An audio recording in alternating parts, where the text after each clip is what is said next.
Welcome to the source. The source. Source. Hey, get the source. Yo. Andy, what is that noise? Can you mute Andy in the thing? Yeah, it was coming from Andy. And All right. got the fancy mic. Still fucking. I don't know what's going on over there. But hey, what's up, everybody? Long time no see. For those of you that were just with us a few hours ago. Nice start to the Cubs. We got a little bit of help from Joe Ryan's, what was it, a ligament or something? They don't know what it is yet? Not the way you like to win bets, but hey, not mad at it either. As long as he doesn't suffer a career-ending injury, I think I'm okay with it. So yeah, Cubs are up 6-2, looking good. That's the only bet I have open so far in these early games. We got a loaded up evening show here. We got 11 baseball games to go through. Then we're going to do the Colts, and we have 3 guests for the Colts. Wow. First, Lord BLT and JABO are coming on, and then Prop Beaver is hopping on at the end to give he's very strongly opinionated about the Colts, so he's going to come on. Well, I can't wait to hear this one because I've been starting to collect sports cards a little bit more with my son and stuff, and everybody in the sports card world is telling me that Anthony Richardson is going to win MVP and to buy everything he has. So just very curious. You just triggered Prop Beaver. Good, because I wanted to fade that thing too, so I can't wait to hear it. So All right, so let's start with the baseball. Padres on the road in Pittsburgh. System plays cashes his play of the year, number 14. Padres minus 1.5. As I lose my weird game though, because of the 19 hits. Weird game though, because the rain delay made that a strange one. Here we got Michael King against Marco Gonzalez. Didn't even look at this game, to be honest. Skipped right over it. So do you have anything for this one? It would be Padres or pass. Obviously, you guys know I'm a homer, but you guys, nobody can deny that the Padres are the best team in baseball coming out of the All-Star break. 8-2, their last 10. Now they're going to see another lefty. I will say that Marco Gonzalez hasn't been terrible in his 5 or 6 starts this year. His only bad start was his last start on the road in Arizona. His previous 2 home starts against Philadelphia and Baltimore, he went 4 or 5 innings and gave up 2 runs. So it's not like Marco Gonzalez was bad. So although Michael King has been essentially very, very dominant, and he had over his last 7 starts, he's only had 1 bad start. That was home against Milwaukee. Everything else has been 6-7 innings of 1 or 2 run baseball. So Padres have a huge bullpen advantage as well, even though most of the guys worked yesterday. It's Padres minus 1.5 or not. I'm not betting it, but it is what it is. Cool. Let's move on to the next one. And I do have a bet on the next one. Look, I got negative closing line value here. Clearly on the super square side, everyone's going to have the same bet as me, and I got the worst of the number. So this is not a sharp take I am giving you here. Tail with caution, but I bet the Reds, and I got it at minus 140 last night. Didn't really understand the line last night. It dropped about 7-8 cents. You can now get the Reds for around a minus 130, I think. Minus 132 is the consensus line now, which means if you shop around, you could probably get cheaper than that. If I'm being dead honest, I kind of don't care.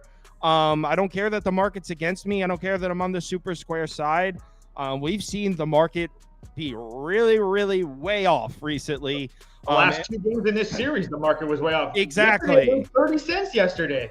Yeah, and if I'm being honest, I don't really get it. The Reds are significantly better than the Marlins. Abbott's been solid, and yeah, he got hit up a couple times recently, but the last time we saw him go on the road and pitch against a bad team was against Washington, and he was absolutely dominant. I know the Marlins have gotten to a few lefties recently, but I like Abbott. He's consistent. I think he'll be fine here. I don't really know much about this kid Bayo, so to be honest, what I checked here, I just wanted to make sure the Reds bullpen was in somewhat formidable shape, and it's fine. All their arms should be available, even though they did use a couple of them yesterday. They're good. I'm getting the much better team at an affordable price. It's definitely, like I said, really square. I would imagine our poll is going to come in heavy on Cincinnati. Don't care. I'm on the Reds.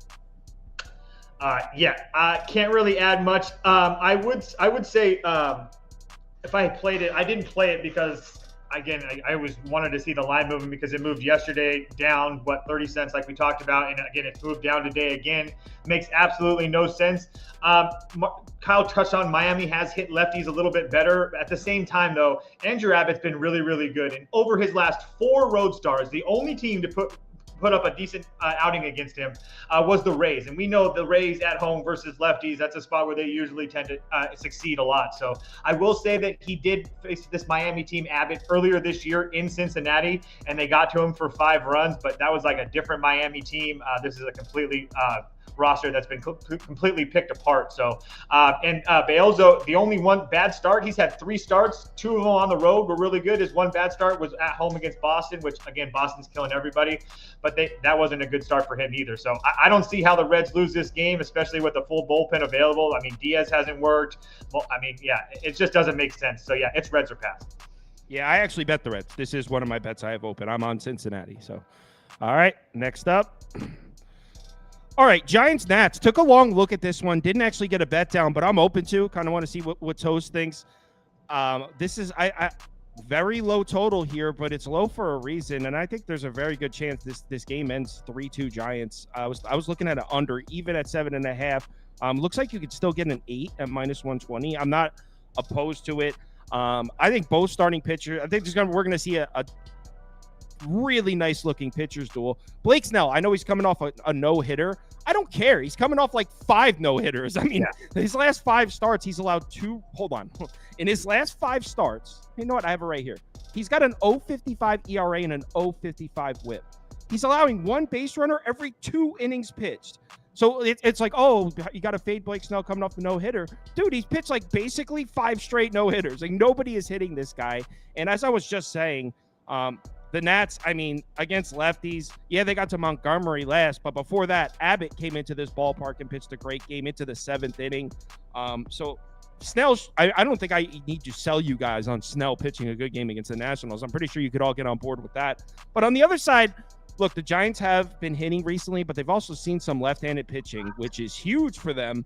They haven't seen as many righties, and the righties that they have seen, I'm not going to say they struggled with, but they're for example, in the last 30 days, the Giants are a top 10 lineup, but in the last 30 days against lefties, the Giants are 21st. Against righties, the Giants are 21st in WRC plus, 20th in OPS. So the Giants kind of flip back to where they were earlier in the season, where you could trust them against lefties. I don't really trust them against righties, and I like Jake Irvin. Here are the last few righty starters that the Giants have seen. Carson Spears pitched into the 6th inning, 3 runs.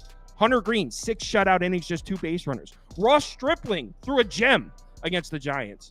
Ryan Feltner pitched a solid game against the Giants. So, I mean, we're talking about 4 righties in a row that have pitched good games against the Giants, and the Hunter Green's the only one that I would consider a strong righty arm there. So I expect both starting pitchers to deal here. I would look under. If you can get an 8, I mean, I'm actually not opposed to adding this. Do you oppose an under 8 here, Toast? I don't oppose it, no, but I did play Washington first 5 money line. You were kind of talking about it. Look, I understand that the Giants are very, very good right now, and Blake Snell has been fantastic. But there's a couple big buts here. One, he is coming off a no-hitter. I'm not trying to make a case that because he hit a no-hitter, I'm fading him. My point to that is that he has never pitched into the 9th inning in his career. So that was a really big deal for him. So I don't know. I'm not trying to say that he's going to be bad today, but Washington over the last 30 days as a 112 WRC plus as a team, they're walking at a 6 point, because I kind of dug into this a little bit deeper. They had 6.8 walk rate. So they're starting to be better against left-handed pitching. So I don't think it's crazy to think they scraped 1 or 2 runs off of Blake Snell here today. And then as far as the Giants are concerned, Jake Irving at home has been fantastic. His last 5 home starts, he's got a 1.04 whip, a 2.84 ERA. I mean, he's been really, really good at home. And as you talked about, the Giants have been really good against lefties, and you went through the righty starters. You can even go back. London Knack went 5 innings in 1-run baseball against them as well not too long ago. So I don't want anything to do with the Washington bullpen. But if you're going to give me a Washington team that's starting to play better right now, they've won 3 of their last 4. That series against Milwaukee, maybe that did a little bit of something. James Wood is really starting to hit really well right now. So again, it's plus 140. It is a half a unit, but I did throw $100 on the Nats first 5 money line. All right, Nats first 5. Yeah, plus 140. Yeah, I think Jake Irvin's going to throw a great game. So I'm hoping if worst case scenario, it's a push, like 1-1. And we'll do something to get the chat back up in a second. I don't know what's going on with Restream. That's 3 days in a row this shit is cocked out. And I just talked to support earlier, and they assured me, whatever. Baltimore, Toronto. I mean, where I wanted to go was over, but it's up at 9.5. And I felt like I got shafted out of the over in this one last night. Now, last night I went 2-2. I had a winning day because of the Rockies at plus 146. So I guess I shouldn't complain that I had a green day. But I felt like I deserved this over. I had it at 8.5. And did anyone – I know the people in the Discord were watching because there were several rants about it. But in case you missed what happened at the end of this game last night, Baltimore was down 5-1. It's the 8th inning, right? They have the bases loaded. They pinch hit for Jackson Holiday, who at the time had a solo home run and the only run of the game for Baltimore. So they pinch hit for him. The guy actually who pinch hit walked in a run. So then it became 5-2. Then they pinch hit for Cowser, the leadoff batter, and the guy they put in for him, 0 hits on the season. And I mean, I was sitting with the over 8.5, and it was 5-1, bases loaded, no outs. So I was like, oh, shit, like I'm good. All they need to do is get 2 of these runs in. I thought I had it. Feel like I got kind of shafted there, but I want to go back to the over is what I want to do. But I'm not going to just because of what happened last night. I think this game should be high scoring, but I'm good. Yeah, I don't know really what to think of this. I kind of felt the Baltimore number was a little short for me. So I guess I was kind of scared away by that. I do like Trevor Rogers. I know a lot of you guys, if you guys have been following me, I really think that he's been pitching fantastic, especially over the last month and a half, 2 months. He's coming off his worst start of the season, or one of the worst starts of the season, on the road at Cleveland, where he went 4 1/3, 6 hits, 5 runs. It was really, really bad. So I just don't really know what to expect from him because Toronto has been scoring runs as of late. But I do think that they do have let me double check. I wrote the names down wrong. I think Green and somebody else. Yeah, Green and Cabrera, their 2 top arms, have went 2 of the last 3 days. So I think there's a little bit of an advantage to Baltimore later in this ball game. So it would be Baltimore or pass here for me, but I felt the price was a little short, and I just didn't want to play into that, to be honest. Yeah, did you say, what'd you say? What or pass? Baltimore or pass. Oh, okay. Mine's over a pass, but you don't even have to put it up because I don't like it. I mean, yeah, I don't really trust either one of these guys right now. I mean, look at Prop Beaver, got that chat feed up on the fly. That shit's not easy. He got it. All right, next up. Milwaukee, Atlanta. I kind of want to bet the Brewers, Toast. I kind of want to bet Steady Freddy, but I know you're going to hate it because you're all. No, I don't hate it. The Braves are dead to me. That trash organization. I don't know what I was thinking. He literally said chop chop on the show. I don't know if it's this nice California air that's getting to me that just, I don't know. Maybe I was in a fog. I don't know. Maybe it's that California weed or something, but Jesus Christ, I couldn't look dumber. He blames the weed. I just don't understand what I was thinking. Okay. I think it was that Bryce Elder start that got me all high and mighty. Regardless, I played over 7.5 for me. We just saw these two teams play this exact same matchup a week ago. I was on the Braves in that game, and I felt a little bit lucky. Chris Sale gave up 2 runs. I thought he could have gave up a lot more. He had 6 hits in that game, 3 walks. He really did not pitch well, and now he's seeing Milwaukee again for another time. And then you have Freddie Peralta on the other side, who one start against Atlanta this year, he was decent, but in his career, he hasn't really fared well against this lineup at all. So I played over 7.5 just because I thought it was a 6-2 game the last time these two teams faced each other with these two starting pitchers, and I thought there was a lot of runs left on the board. Braves got blanked yesterday. I don't think that happens again. So yeah, I played over 7.5. Okay, so I don't necessarily dislike that. Here's I can poke holes in it though. Oh yeah. So Freddie been pitching pretty well. Yeah, Freddie. Well, okay, so Freddie. All those starts are at home though. Yeah, well, what I want to talk about is Chris Sale first, because what Toast said about Chris Sale is spot on. I mean, he only let up 2 runs. He should have let up more than that. They got to him. If you remember, I said on the show that I was leaning towards the Brewers. I was leaning towards the over or something because I thought the Brewers would get to Chris Sale. That being said, if you look at the Brewers in the last 30 days, looks solid. Top 10 lineup against lefties, 7th at WRC+. Okay, the Brewers are getting to lefties. But look at the last 2. We're talking about two lefties in a row that have absolutely blanked the Brewers. Mitchell Parker, 6 shutout innings, 6 base runners. DJ Hurst, 5 shutout innings, just 3 base runners. So two subpar lefties from the Nationals have just blanked this Brewers lineup, which kind of points me in the direction of, okay, yeah, Milwaukee was hot against lefties. Now they're going against Sale at home in Atlanta. That start we were just talking about was in Milwaukee, where the Brewers lineup has been more dangerous all year. I don't know. I want to go Brewers, but I won't. Don't even put it up. I wanted to go Brewers, but I can't because I think Sale. You're not crazy. I wanted to bet the Brewers too at that price. I couldn't face myself in the mirror if I back the Braves, get slaughtered, and then the next day come and back Freddie Peralta at a plus price, and then the Braves win. I couldn't come back on the show. Couldn't do it. Look at the Cubs just mowing down these Twins. Let's go Cubs. Next game. Rays Cards. Toast, you're on the wrong side of this one. Did you make a bet? No. Okay. Rays money line for me. I feel like this is honestly the same situation as last night, except for now that we have a more starting pitching advantage for the Rays. St. Louis scored 4 runs in like the 3rd or the 4th inning last night, and then they put up a whole bunch of zeros after that. They really had one good inning, and now we're getting a starting pitching advantage with Taj Bradley, who's been pitching at an elite level for 2 months now, and a Rays bullpen that, again, like I said last night, has been pitching absolutely nails over the last month or so, and they showed it again last night, putting up a whole bunch of zeros. So I think both of those things make up for the advantage that the Cards have over the Rays bats. Like I said, I feel like St. Louis got a little bit lucky because they could have blown that game in the 9th inning as well. So I'll take my plus 100 with the Rays with a significant starting pitching and bullpen advantage.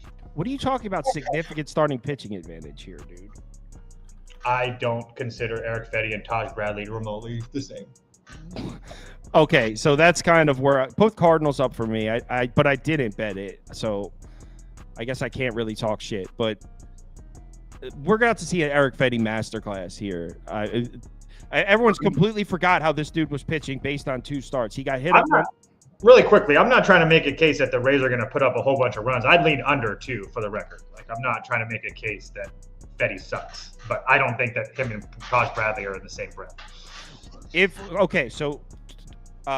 Fetty, let's rewind 2 starts ago. The dude was having a career year with the White Sox. Then, yeah, he got hit up 1 game by Seattle. He did. Then he switches teams, and his first start is in Wrigley, which is just a weird-ass spot. New team in Wrigley Field, weird-ass ballpark to pitch. Now he's back at home where he's been dominant. Well, obviously in a different ballpark in Chicago, but he's been a dominant home pitcher, one of the best home pitchers in baseball all year. In my opinion, this is the perfect spot for him to, like, set his mark on the Cardinals and throw a gem in a Cardinals uniform, a Rays team that isn't hitting. I mean, by no means do I think the Cardinals are going to smack Bradley around. But I think I'm getting the better lineup here, and I think this pitching matchup is closer to even. So, dude, you can get a first 5 under at 4 at like minus 105. That actually might even be just as good. I really don't have anything to back this up. I think Taj Bradley might get hit up. Okay, well, I mean, the Marlins just scored 4 on him. Yeah, that's cool, but that's like his worst start in 2 months. His previous 3 road starts: Toronto, New York, Texas. 17 innings, 2 runs, like 6 hits. I mean, he's been fantastic on the road. So if he comes in here and gets throttled, I mean, it is what it is. All right, let's go to the next one. Boston. This is another one. This makes no sense. I think it's about right. This is either gonna make no sense. What did you place? I'm on Boston first 5 team total over 1.5 minus 130. I think the Royals would be the play here, and I've been a Red Sox guy, but I like the Royals here. But I didn't bet them. This is if I could get like a minus 120, but that's not happening. I think the Royals win this game. Truly. I don't hate that. Isn't the Boston bullpen taxed as hell? Yeah. I want nothing to do with the Boston pitching in this situation at all. Cutter Crawford's been absolutely terrible. Terrible. But for me, as far as the Boston first 5 team total over 1.5, it's just pretty simple. Boston's been the number 1 offense in Major League Baseball, WRC plus, OPS, WOBA the last 14 days, 30 days, and then versus left-handed pitching, number 1 in all those categories the last 14 days and the last 30 days. Cole Reagans is really, really good, but so is this Boston lineup. The last 1, 2, 3, 4, 5, 6, 7. I'm not going to stop. 7, 8 lefty starters. They've all hit Boston. No, they didn't get to Rodon. They got 2 runs off of him. He pitched it to the 7th inning. Was it not in the 5th inning that they scored? When did they score? Okay. 7 out of 8, 6 out of 8. It is what it is. Boston team total over 1.5. Yeah. Okay. Yeah. 7 out of 8. Look at the names: Cody Bradford, Ty Block, Austin Gomber, James Paxton. I think the only respectable lefty they've gotten to is Nestor Cortez, and how respectable is Nestor Cortez anymore? He's not. So my point is, Boston against righties, you'll never hear me step in front of that. I mean, they're the best lineup in baseball against right-handed pitching right now, but against lefties, yeah, they've gotten to most that they've seen. But again, Cody Bradford, Nestor Cortez, okay, but Ty Block, Austin Gomber, James Paxton, these are not names that worry me. Cole Reagans is a little bit different. I don't trust Cutter Crawford at all, especially on the road in Kansas City. I mean, he's been average at best on the road this year, maybe even less than average. He's gotten absolutely smoked in 3 straight starts. Cutter Crawford seems to be falling apart. So on the road in Kansas City, I think the Royals, I really considered just laying -140 with the Royals here. I was going to say, well, they have a huge bullpen advantage. So if you like them, I would bet the Royals because they have I think there's a reason that this is -140, to be dead honest with you. I think Boston is a very enticing dog. That I like I said, I bet Boston team total. There's no way in hell I would bet them as a side. Yeah, and then, like Toe said, the second half of the game, it's all Royals. I mean, not only has the Boston bullpen been terrible, but they used all their arms yesterday, and they'll be available, but the Royals just saw them. And in my opinion, this is a Royals game to win. So, yeah, it would be Royals at this price. I'm not even opposed. Like, I'd consider laying the -140. Next up, please. You know what's crazy is yesterday on the show, if you guys watched, I took Rockies money line, got it at +146. Really nice hit for me. Basically, that bet single-handedly gave me a winning night, that Rockies money line. And I said, guys, tomorrow Mets are acclimated. Then we'll go back and we'll hit Mets -1.5. No, I actually kind of wanted to bet the Rockies again. I didn't. But you look back at what the Rockies are doing at home, and they're seeing good teams, and they're just winning series. When's the last time the Rockies lost the series at home? You got to go back more than a month. Hold on. I want to show you exactly what I looked at. I was going to say, yeah, because I know I don't play run lines, but somebody texted me this morning. They're like 7-1 to their last 8 at home to +1.5. Yeah. So here you go. Here are the last few Rocky series at home. Obviously, this one against the Mets, they just won last night. Before that, they were on a road trip. And then right after the All-Star break, they took 2 out of 3 against Boston. They took 2 out of 3 against San Francisco right before that. 2 playoff teams, well, fringe playoff teams. Before that, they took 2 out of 3 against Kansas City. Before that, 2 out of 2, they split with the Brewers. I mean, they're just winning series. And that Brewers game, there's a game on July 2nd. They could have easily won that game. They lost 3-4 against the Brewers, and the Brewers scored 2 runs in the 9th to win. Yeah, so I mean, it's getting to the point where the way they price this Rockies team at home at Coors Field, you have to consider them every single time. And as much as I'm excited for the Mets to have Blackburn, man, this dude starts his career, his tenure with the Mets off with a road start against an Angels lineup that he's always struggles with, that knows him well. Now he's got to go to Coors Field. I mean, can we get a home game against the Nats for Blackburn? Can we get a home game against the Marlins for Blackburn? So yeah, just a couple of rough spots for Blackburn to start his situation with the Mets. It would only be Rockies again, but I'm not going to bet it because the Rockies bullpen, they used them all. They used all the arms yesterday. So no, they got their wad yesterday. Yeah, they gave it. Yeah, they put their best fastball out there. So it'd be Rockies or pass at this price.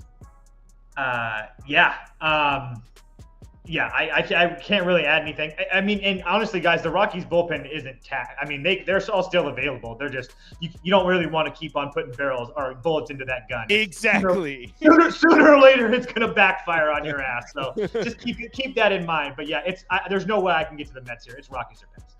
Next. Tigers, Mariners. I'm on Seattle. Money line. On the money line. Good bet, Kyle. Good bet, Kyle. On Seattle today. Big what? Bet.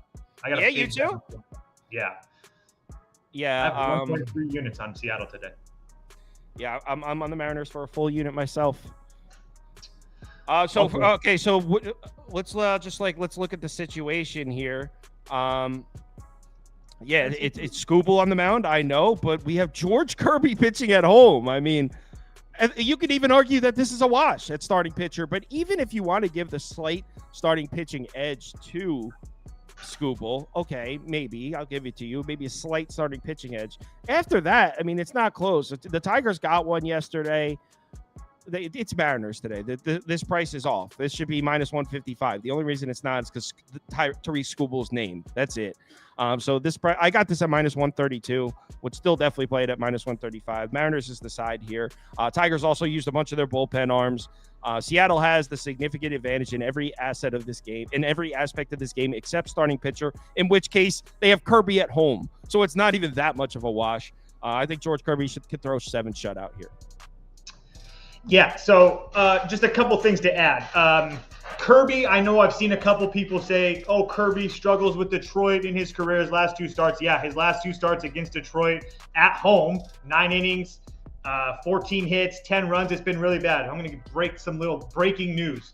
None of those guys are on the Detroit roster anymore. The only guy with more than 2 at-bats against George Kirby on this Detroit roster is Zach McKinstry. So, oh, no.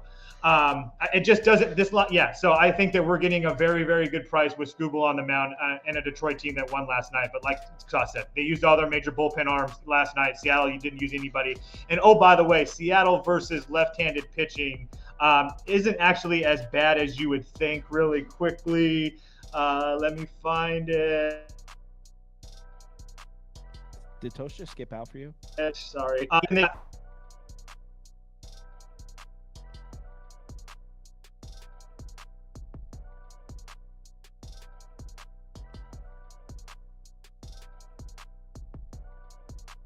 Yeah, it looks like I don't think they heard that. We heard it. Now he's back. They missed the last 2 sentences of that. Oh. But it's all right. So Mariners up. Next up. Phillies Dodgers. Toast. This was a nice bet yesterday. I know you didn't have a great day. But this one was nice. What did you say earlier? A Band-Aid for a gunshot wound? Yep, that's what I said. That's what it was. So are you going back to them? Oh, hell yeah. Phillies money line for me, plus 120. I just feel like this game is a little bit more of a coin flip to me. Tyler Phillips was absolutely smashed by Seattle, yeah. But prior to that, he had been really damn good for the Phillies. And I just really need him to be average today. And if he can be average and send it over to the Phillies bullpen with going 5, maybe 6 innings at most, giving up 2 or 3 runs, I still think I win this bet because the Phillies, again, versus righties haven't been great, but I do think they're starting to pick it up a little bit. And not to mention the fact that, you know what's a good remedy for that in the Phillies is Gavin Stone, because they have absolutely throttled this kid in his career. 8 2/3 total innings, 17 hits, 8 runs. It's been really, really bad for Gavin Stone against them. So not to mention the fact that Dodgers bullpen is really bad right now. I know that Gratterall came back last night and then he got hurt. And I know that a lot of those guys got rest and available because they didn't have to work yesterday, but it's been pretty bad for them. And then the other part that I wanted to touch on really quickly about the Phillies and their against right-handed pitching, I'm going to list the last 7 right-handed starters they've faced. So just to give an example of why the Phillies might not be hitting right-handed pitching as well. Tyler Glasnow, Logan Gilbert, Bryce Miller, Brian Wu, Luis Hill, Ben Lively, and Carlos Carrasco. And by the way, Carlos Carrasco is actually starting to pitch decent right now. So again, they've been essentially facing the upper echelon of starting right-handed pitching for the last 2 weeks or whatever. So not only have they killed Gavin Stone, this is a step down in class for them as well. So yeah, I bet the Phillies tonight. My thoughts on this game, didn't bet it, but my thoughts on this game was super high scoring. I think Toast is going to see a fun one. Yeah. I could see like 9-7 final score. So it would only be over, but I'm not betting the game. I would like to bet Dodgers, but I don't know. There's -142 against the Phillies, and I don't fully trust Gavin Stone. I liked betting Gavin Stone on the road earlier in the season. He came through for me, but nah, over a pass for me. Is that the last game? All right. Let's do a quick community parlay. Hit the song. Community parlay, the parlay we bet, yeah. Community parlay is for the community. We community, making a parlay, yeah.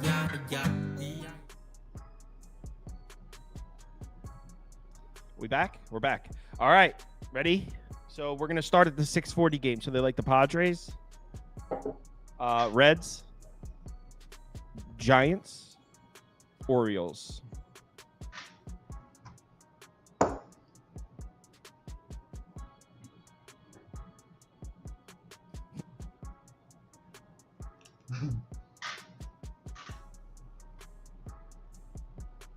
Go Bird Gang.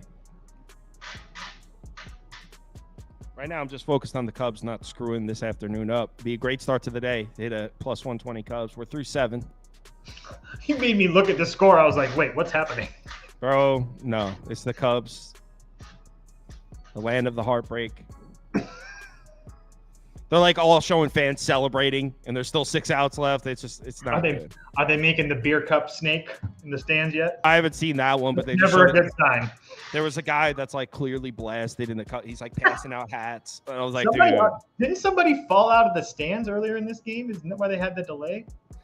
Oh, maybe. I don't know. It's crazy in Chicago during the day. All right. So Braves money line. Did we talk about Yankees Angels? Oh, it's a doubleheader. That's why. Did they like the Rays or the Cardinals? Probably the Rays. Royals. They might have liked the Red Sox, though. Put Red Sox in there, too, because there's only 3 teams after that. So, because I think that poll was even. Someone asked who your son's collecting tonight. What is that? Me? Does your son collect something when you're on the... Oh, we get bats and balls and stuff. So, but he's not with us. It's just me and the wife. So. Oh, I didn't even know that. Yeah, just me and the wife. First time ever. You got rid of the kids? Got them out. Grandma flew to Anchorage to take them out. So. Got them out. Got rid of them. Left them on the side of the road. Yep. Well, it was an Uber. I mean. Send them an Uber to Quick Check. All right. Oh, Cubs aren't done. Oh, never mind. It's a fly out. It's a fly out. Dude, it looked like he got barrel on that. It's a fly out. It's a fly out. Everyone calm down. It's a fly out. Braves. All right. So now it's going to be Mets, Mariners,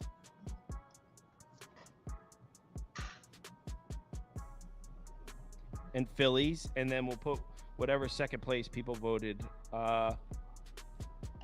Well, no, a lot of people voted for the Royals. They got 34%. Yeah. No, the Phillies won that poll decisively. So first and second from this poll make it. Padres.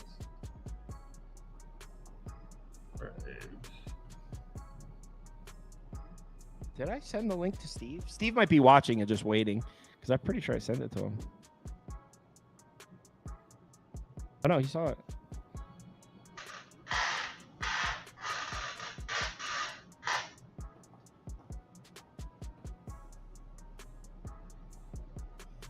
Cast your votes.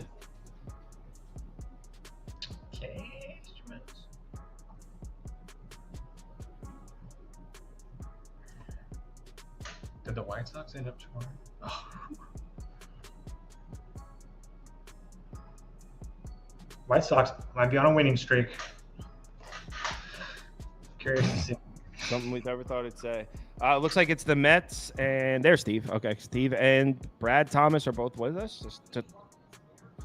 Yeah, cast your votes, guys. Mariners or Phillies? You guys are deadlocked. Do a countdown. 5, 4, 3, 2, 1, and poll. It'll tell us who won. Mariners? Braves and Mariners. All right, so it's the Padres money line, the Braves money line, the Mets money line, the Mariners money line. Someone shout out the odds in the comments, and then we'll start talking about the Indianapolis Colts. 667. 667 for the community parlay. All right, Toast. Enjoy your night. I'll talk to you in the Discord. Good night, guys. Beaver, let me know how to fade Anthony Richardson. Talk to you guys later. All right, we'll flip to the next. Did Brad just dropped out right before we were going to start talking about the Colts? I'm sure he'll jump right back in. He was just in here. Here he is. He's back. All right, so we got Steve. You might know him as Just About Outside, and Brad Thomas. You might know him as Lord BLT. So what I did was I sent out to all the people that I have on regularly, I sent out a link with my schedule, and they let me know what teams they wanted to talk about. And both these guys wanted to talk about the Colts, and actually Brad wanted to talk about North Texas as well, which is right after this. We'll bring Andy on. So talk about the Colts, and Prop Beaver is going to come on after and he has something to say about the Colts. So let's get these guys on the screen here. I think where we should start with the Colts. Do you have the eyeball selected, dude? There we go. They're on. All right. So this is okay. So I'm going to let you guys take it. But what I wanted to say is what shocked me most about the Colts was the, I guess I could say the lack of additions. They didn't really add much to this roster. They extended a lot of people. Do you think that means that, oh, Brad just dropped out again. He'll come back in a second. Steve, do you think that means that they're comfortable with what they have, the Colts? I believe so, yes, and I think they should be. They were the 7th most injured team last year, so just having a healthy team in general. They added a piece, obviously, in the draft, a receiver and a D end, but I think they got good things coming for them. They were a younger team, so I do wish they added a bit more. But anytime you're adding Anthony Richardson and just a bunch of more, healthy younger guys, I think they're sitting pretty, honestly. And what was shocking to me last year is it was a rookie head coach, right? A rookie quarterback for 4 or 5 games, and then Gardner Minshew, and they go 9-8. I think if I remember right, they had a chance to go to the playoffs week 18, right? They should have went if the dude didn't drop the pass. Right? Yeah, that's right. And that's the thing I think a lot of people forget about the Texans, because everyone remembers the Texans season is so favorable and the Colts season less favorable. If in week 18 he doesn't drop that pass, he dropped a wide open pass. If he doesn't drop the pass, the Colts go to the playoffs and probably beat the Browns, and the Texans don't. So it was literally one drop pass, and the Colts could have been where the Texans were. One drop pass. Now, granted, CJ Stroud missed a couple games, and they lost one of those, which probably contributed to that. So it's not that black and white. So yes, the Colts were that close to the playoffs. What I'm a little concerned with, and I didn't realize, because obviously we all know Anthony Richardson got hurt, missed most of last season. I thought he played more than he did. Did you guys realize he only finished one football game? He literally played 4 games. I was going to say, he was hurt every game. Like, when you're watching him, you're like, all right, Anthony Richard goes to the sideline. See ya. Yep. You're done again. Like, it's just every single time. If that man does not figure out how to go out of bounds or slide or not take big hits, then this is going to be Joe Flacco's team. So it doesn't matter. It's concerning because Minshew's now gone. And Brad, what I asked Steve first when you dropped out was Colts didn't make many additions at all. In fact, they brought in Laquan Treadwell, wide receiver. Does that mean that they are comfortable with what they have? They think this team can make a playoff run. Do you think that's true? I do. I actually do. Offensively, without Anthony Richardson, we're going to call it without Anthony Richardson. They weren't bad. They're like 13th defensive in offensive DVOA. They got the job done. Anthony Richardson will have to stay healthy, but I mean, it's not like he hasn't stayed healthy before, right? Like, it's not like he's a guy who consistently, well, granted, he played the 1 year of full-time starter at Florida where we were like, oh, this guy's going to have injury problems. Defensively, they can make improvements. They weren't great. I think bottom 3rd in defensive DVOA. They can get better. They don't have a ton of youth, though. That's my only problem with their defense is like they don't have a ton of youth where I'm like, they're going to take the next step, right? Like, naturally, you think they're going to probably regress as they get older. Do they make the playoffs? Probably. But I actually think I'd play under their win totals, and I don't think an 8-win team is going to make the playoffs. Me too. And you said it, you brought up the adjusted metrics, and I think that's interesting with the Colts is because if you look at some of their stuff, I have it open right here. So like, let's look at their defense. It looks pretty good on paper. I mean, 10th in yards per carry allowed. I mean, run defense at home. They're 8th in yards per carry allowed. Like their actual surface level numbers look pretty good. Then you take into consideration the division they play in and their schedule. Then you look at some of those adjusted metrics, and it's not quite as impressive. So a little worried about that. That being said, they still play in the same division. They still have that same sort of schedule. But I was looking at it, and it might be tough to get the 9 wins. It sounds like Steve's more optimistic. If we're talking about a quarterback that now only has a 95-year-old backup that only finished one football game all last year. So I'm concerned. Yeah, I get the concerns, and it's all going to be Anthony Richardson's one of the biggest wild cards in the NFL this year. Honestly, we don't know what did he complete 60% of his passes in those 4 or 5 games. I don't think I don't know if he's going to be that accurate, that dominant of a player. But what this head coach did with Jalen Hurts, I think he's a heck of a coach, honestly. And the thing is, here's my thing. When I was younger, I used to be excited. Oh, look at this team. They got great receivers, great running backs. Now I get excited about good O-lines and D-lines. I don't know if it's just handicapping or what it is, but this team is a top 5 O-line and maybe a top 7 D-line in the NFL. And that alone will get you that'll keep you competitive, first of all, and that'll get you right around 500, in my opinion, as long as you got decent weapons around it. I do worry about the defense a little bit, but this D-line is absolutely loaded, and I mean deep as well. There's backup guys on this team that could be starters on other teams. I mean, there's pressure coming from DeForest Buckner on the inside. I mean, there's Pay, there's Ebucom. I mean, there's just a ton of guys, and they drafted the number 1 defensive player in the draft, I think, in Latu, one of the best edge rushers there is, and they didn't even need him. They just said, you know what, he's there, he's available. A luxury. And then they, if you need to stop the run, Grover Stewart's just a humongous dude who can stuff the run. I just think they're so loaded on the lines that as long as Anthony Richardson can, take care of the ball, we'll see if Taylor can still run and he finds it. But I like this team, and then we'll go over the schedule later. But yeah, I think this team's going to have a good year.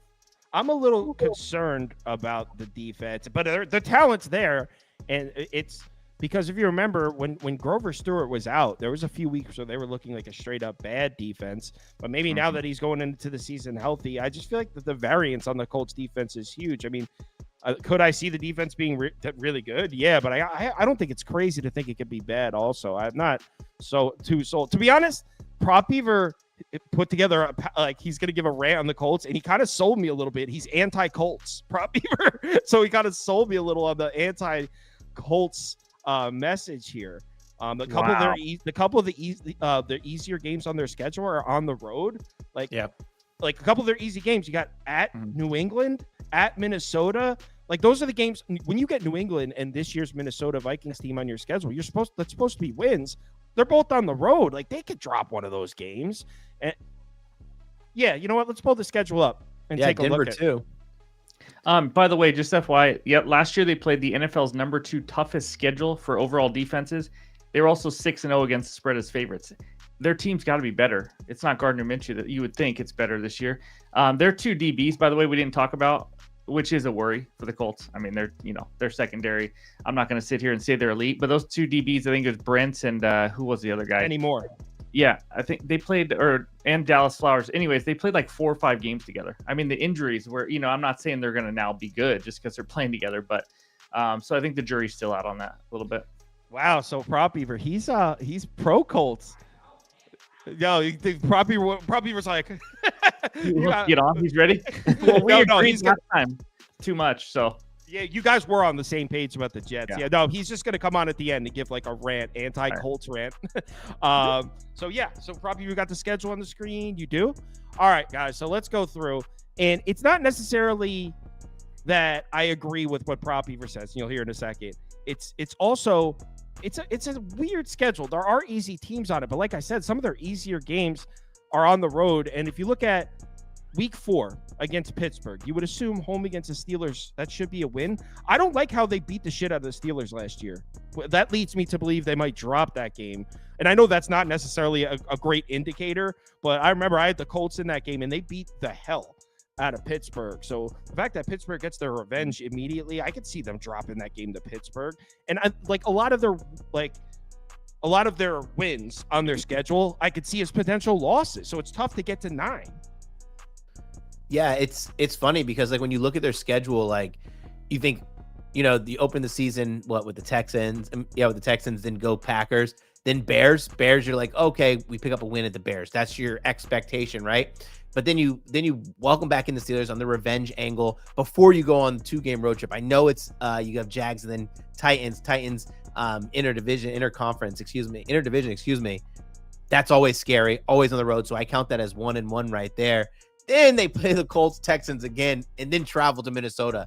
It's one of those like situations where on paper, if I were to like just circle spots where I'd be like, yeah, they can get to 10 wins easily, I could do it. But then if I think about like a logistical standpoint and then just a schedule breakdown, that's where I start to find like my troubles with this team, because we know all too well what happens when you start off slow. It's not like you're just going to instantly pick it up. You're actually losing ground trying to pick up ground, and that's my only worry about them. But again, Anthony Richardson stays healthy, there's no reason this team can't be good. Offensively, they're going to be good. Josh Downs, we saw, went down with a high ankle sprain. That probably will linger into the beginning of the season. But Pittman's there. Adonai Mitchell's massive pickup. I don't care what anyone says. And then we all know Jonathan Taylor. So offensively, they're good enough, right? Like if Anthony Richardson can stay healthy. But it's a long season, and if this dude is diving for the pylon and taking hits like he wants to, it's gonna be tough.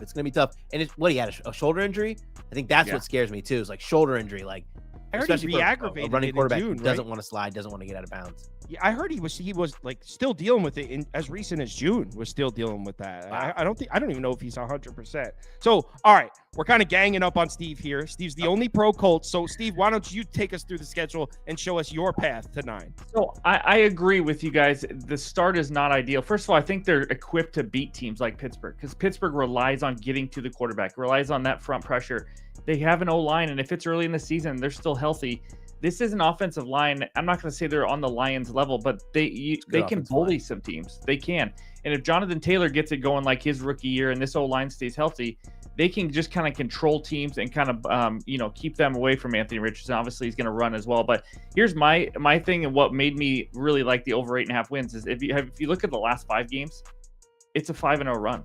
I mean, obviously, it's not a guarantee, but I mean, we're talking. Joking. Yeah. The Patriots, Denver, Tennessee at home, Giants, and Jacksonville. Jacksonville's not a guarantee, but it's at home. But I mean, you could 4-1, right? At the worst. I mean, they can finish strong, but like Brad was saying, if you get off to a tough start, that can affect your momentum, your confidence, and what you're doing as well. But if they can hang in there, they got a great stretch to end it. That's where I'm looking at. I don't disagree that those last 5 could be 4-1, especially with the bye week thrown in there, going into Mile High off the bye. I don't think that's crazy, but that means we have to find 5 wins in the first chunk, which I think is more challenging. And well, I mean, it depends on what you think of Minnesota, but I think that's one, obviously. I'll give you Minnesota, maybe the Bears, but I also who knows with the Bears? But let's give them the Bears, rookie quarterback. Colts essentially have a rookie quarterback too, though. And they're at home against Miami. And I wasn't on to talk Miami. I know, I understand. I'm big on Miami, man. I get that, but anytime Miami plays a tough team, and I don't know if it's a great matchup. I'm gonna be honest with you. Secondary versus this Miami offense, maybe it's not a good matchup. But anytime I see Miami play a good team, it is just a struggle. But again, now that I think about it, that is a tough matchup in the passing game for sure. I mean, the speed that Miami has on offense, that's tough. And Dolphins have a pretty easy lead up into that game. Titans at home at Patriots. Obviously, that's going to be a tough one, but not tough from them winning, but just an emotional standpoint. But then they after the Colts, they play the Cardinals at home. So yeah, and like you guys said, I think because the last 4 or 5 are hard, I think the start of the season is going to be key for this one. If you can get that Houston win at home, if you can beat the 3 home games out of the first 4 with the Bears, Steelers, and Houston. You go 3-1 there. I think we're looking at an over pretty easily. If you get 3-1 there, I don't know. I don't know if Houston's dropping their opener, man. That's team. No, I don't. Yeah, no, it's gonna be tough. Yeah, and I forgot how'd they do last year against each other. I don't even remember. I'll pull it up right now. Okay. So they beat Houston in Houston last year, and then lost them in Week 18. They should have beat them twice because remember the drop pass. That was the last game of the season. Yep, that's right. So they actually should have beat the Texans twice. Decent matchup. I think Houston's being overblown a little bit too, as well. Yeah, I mean, I'm sure because they got a lot of cool pieces, a lot of hype. That being said, I don't know. I still would take Houston in that Week 1 game, but we'll see. But, all right. Anything else you guys want to add before we hear Prop Beaver's anti-Colts rant? No. Bring it on. All right, Prop Beavers, you want to switch the screen over to 2 people? All right, so the Prop Beavers are going to switch it. I think I might disappear, by the way, guys. So, all right. Oh, no, I'm back. So, go ahead. It takes a second to switch the screen. You guys like Adonai Mitchell then? Because I think he's a great vertical threat. I got the college guy in the background nodding his head, so that's good. Yeah. Oh, so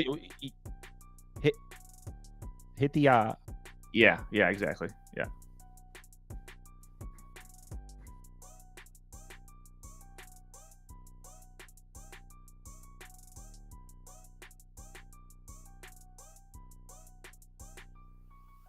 All right, Prop Beaver, tell us what you think about the Colts.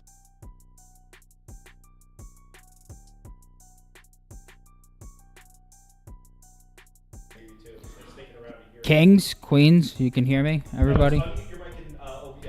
Oh, okay. OBS people, hello. Yeah, so for everybody who stuck around for my anti-Indianapolis Colts rant, it's not that I hate Anthony Richardson or Shane Steichen. In fact, I actually love both of them. I love Anthony Richardson.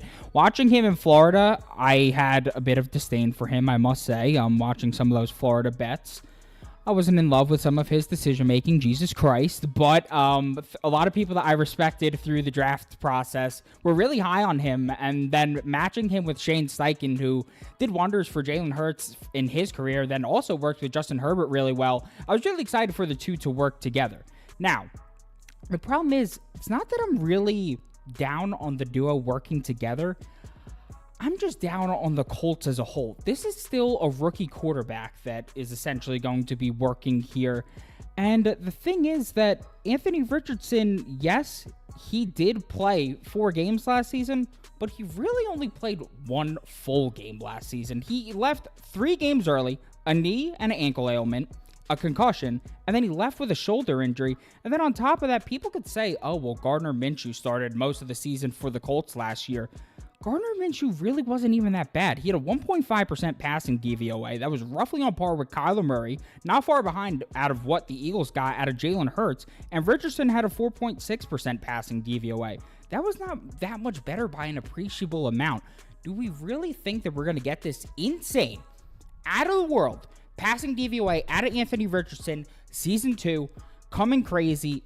I just don't know if we could really expect that with the weaponry that he has around him. I think that Michael Pittman is a solid NFL wide receiver. Adonai Mitchell, speedster. I think that he's a solid add in the draft, but I don't know if we can expect that much out of him in year 1. And then Josh Downs, just today, suffered a high ankle sprain. He's going to be out 6 to 8 weeks, I was reading. So just right there, I don't really know if they're going to start off strong. And when I was looking at the beginning of that schedule, I forget what JABO was saying. He was saying potentially 3-1. Now, this may sound a bit crazy. I think they could go as bad as 0-8 to start the season. I really do. I hate the start of the schedule for the Indianapolis Colts. Let me try and pull that back up on the screen for you guys. Actually, I don't know if I can because I'm trying to multitask right now. Houston, Green Bay, Chicago. Yes. Caleb Williams on the road in Indy. Yes, I think they could do it. Jacksonville, Tennessee, Miami, Houston. I got to be honest. I don't really know if they're actually better than a single one of those teams. I truly do mean that with you guys. I understand that the Colts offensive line is better, but when we get to the defensive side of the ball, that's where I just really fall out of love with this team. The defensive line is good, but when you get to the secondary, we're talking about a secondary that has Kenny Moore on the inside, but then a competition between a 2022 UDFA and a 7th rounder from last season. I mean, that's just simply dreadful. This team was 27th in DVOA last year defensively, 26th in DVOA in 2020-22, and they were 32nd in overall DVOA in 2022. I just feel like we're expecting too much of a leap for this team, that just because they got Tony Richardson and the fantasy points are coming, we're expecting this team to make this massive leap as a whole. I'm sorry. I think that Kyle was asking me the other day, who is a team that could be worse than the Patriots? Holy shit, this sounds crazy. I think the Colts could be worse than the Patriots. I really do. I think the Colts could be the team that is worse than the Patriots, guys. I'm sorry. I know it sounds absolutely nuts, but if we're going to get this guy, Tony Richardson, who, A, is playing in potentially his rookie season, B, had a ton of things that, A, were very promising in college, but B, were very concerning in college, and then C, has a defense that I think is bottom 5 in the league behind him. I don't know if he's going to be if this is a great bet to be finishing with 9 wins. I think there's a ton of value on the under at 8.5. So I think this is one of my top 5, maybe top 3 futures bets this season. All right. To be fair, we do have to let Steve retort to that because I want Steve to retort. So so I'm going to switch back over to 3 now. We're going to get Steve JABO back on in this house. Yeah, let's let Steve and Brad back on because he wasn't able to respond.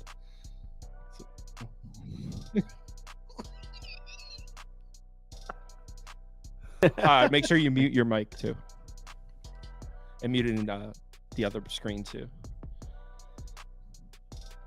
Wow, That was a lot to take in, wasn't it? that was funny. That was funny. That was funny. Yeah, so that was mute the mic. You muted the. Yeah, your mic, and so because I'm echoing in their ears right now. Yeah. So there you go. So that was the only thing unfair about that was Steve was like retorting, but like they couldn't hear him, so it was putting. Yeah, I realized that. Yeah, I realized that, so I shut up. All right. Hey, so now you can retort. Here's the thing. First of all, he just said that Tennessee and New England are better than Indianapolis, so it kind of throws everything else he said out of the way with the credibility. I mean, I think at that point it's done. And second of all, he said he doesn't see them making a big jump. I just need them to win the same amount of games. That's all I need. And I know we talked about the schedule, but again, what you're also not talking about is the last 5 games are all maybe 5-0 games, maybe 4-1. So I get a little bit what he's saying. I don't think the secondary, I don't think this defense is some elite defense, but we've seen it with other quarterbacks. You say Anthony Richardson wasn't good in college, but he is also now sitting behind a top 5 offensive line. We've seen it with Jared Goff in Detroit. An offensive line makes your job 100 times easier. I am not going to sit here and say I think Anthony Richardson is some great passer. He's going to be some elite, accurate guy down the field. But if he doesn't make mistakes, uses his legs the right way, they can rely on this running game to just pound you. Because as long as Jonathan Taylor comes in shape, it makes a huge difference. There's a reason. And by the way, 12 of the 14 playoff teams last year were in like the top 12, 13 in pressure rates. This is one of those teams as well. They all had good low lines. Like there's a reason the good O lines and all that at last. But he's only talking about the bad stuff, and then he's going to sit here and say that Tennessee Titans are better, and that the New England Patriots are better. Like, come on. That was a stretch. That was a stretch. Yeah, I did agree with him on the last 2 teams, but Brad, I'll let you rebuttal. I think me and Brad are on the same page, whereas then the truth is like somewhere in between you guys. Yeah, yeah, I think that they'll be a 7-8 win team, and like giving them 8 is kind of generous. I think if Richardson goes down, they have Flacco behind, right? Old as dirt, but he's just going to be handing the ball off, and they're going to be handing the ball off to a good offensive line, which will win more games than they'll lose. But for me to call them 9-10 win team, I think I can't go that far unless Anthony Richardson takes that next step. And that, if you're going to go do that, I think you might as well just go ahead and put a ticket on Anthony Richardson. Was it most improved player, comeback player, whatever the word is. Yeah. Yeah. So yeah, I have him about 7 or 8 as well. Steve, had I known that you were big on the Colts, I would have set it up to have you guys on the screen at the same time. We should have, because I didn't realize that you were pro Colts. Yeah. I mean, I was gonna say I sprinkle them to win the division, but I should have told that to be. Yo, you should have seen. He was like. I mean, what are we talking? Guys, they played to go to the playoffs at the end of the last year. I didn't have a chance to talk Texans, but again, they are overrated in my opinion. CJ Stroud, who I love, I'm an Ohio State fan. He's going to regress a little. NFL defenses make their adjustments to him. They've done it to Mahomes. They've done it to where they still can have some down years, but that we're not talking to Houston Texans. But yeah, this is an interesting talk because we'll see. I think it's going to rely on the defense. We'll see. Yeah, I can't wait to have the Colts Texans week 1 talk in a few weeks. I'll make sure you're both on the screen for it. Just kidding. All right, let's talk some college football. Steve, thanks for joining. right. Clear his name so they could see, so they could give him a follow. If you guys don't already follow Steve, puts out great stuff, has his own YouTube channel. Just a bet outside it right there. I tagged him in the tweet as well. So if you follow me on Twitter, make sure you guys give him a follow. Steve, thanks, man. We'll talk. Let me know. Shoot me a message. Let me know what team you want to talk about next. I actually think you already did that, actually. So. I don't think I have, actually. Yeah, I'll get you scheduled, though. Yeah. I appreciate it, guys. See you. Later, Steve. All right. Time to talk some real ball. You should have seen Prop Beavers. He's sitting like 15 feet to my right. You should have seen his face when he said that the Colts could win the division. He was like, he was so pissed. Texans are going to win the division. I think it's going to be easy. I think a lot of people, they make that assumption that, the regression is due, the year 2 regression where they have tape on you. But CJ Stroud did all this behind a fragmented, put together with glue offensive line. So when they get offensive line improvements, I think the sky's the ceiling. And I think everyone said that at Ohio State with CJ Stroud was, he's going to come back down to reality the next year after finishing 2nd in the Heisman or 3rd in the Heisman. And he put up another great, fantastic year. Agreed. He keeps silencing critics. So before we get started on North Texas, Andrew, do you have any comments about Prop Beavers Colts rant? Andy, are you muted? Oh, no. Prop Beaver muted him. Oh, my goodness. Yeah. Go ahead. You got me? Oh, my goodness. Yep. I actually am closer to agreeing with Prop Beaver than I am to you guys. I actually think they're going to be one of the worst teams in the AFC at a 4 or 5 win team. What the I'm not going to say that the Patriots and Titans are worse than them, but it's closer because I don't think Anthony Richardson's that good either, to be honest with you. Wow. I think he's I forgot you're biased because everybody always says it's biased. It's not. I didn't like him in college, but he was my quarterback in fantasy last year, so I was rooting for him. He's a ticking time bomb with his health. He doesn't know how to slide. He's going to get hurt eventually. So, and Joe Flacco will be their quarterback. So I'm actually closer to Prop Beaver. Love the rant too. Nothing better than a Prop Beaver rant on a Wednesday. All right, so let's start with North Texas, and actually this is the one that you wanted to talk about, Brad, so I'll give a quick intro for those people who don't know what's going on with North Texas. Head coach Eric Morris back for a 2nd season, same coordinator, same coaching staff.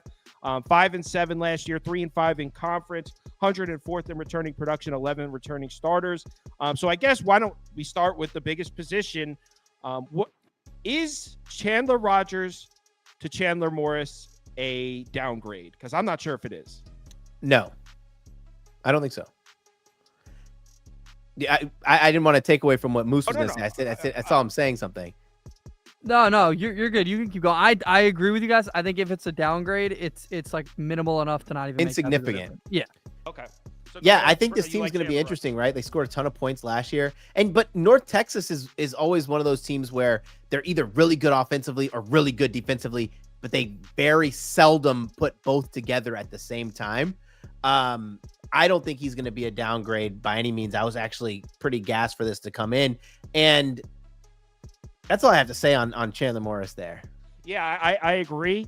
I think if you guys, again, if you didn't follow North Texas last year, so Chandler Rogers was the quarterback, but he actually didn't start the season as the quarterback. He took over midway through the 2nd game of the year.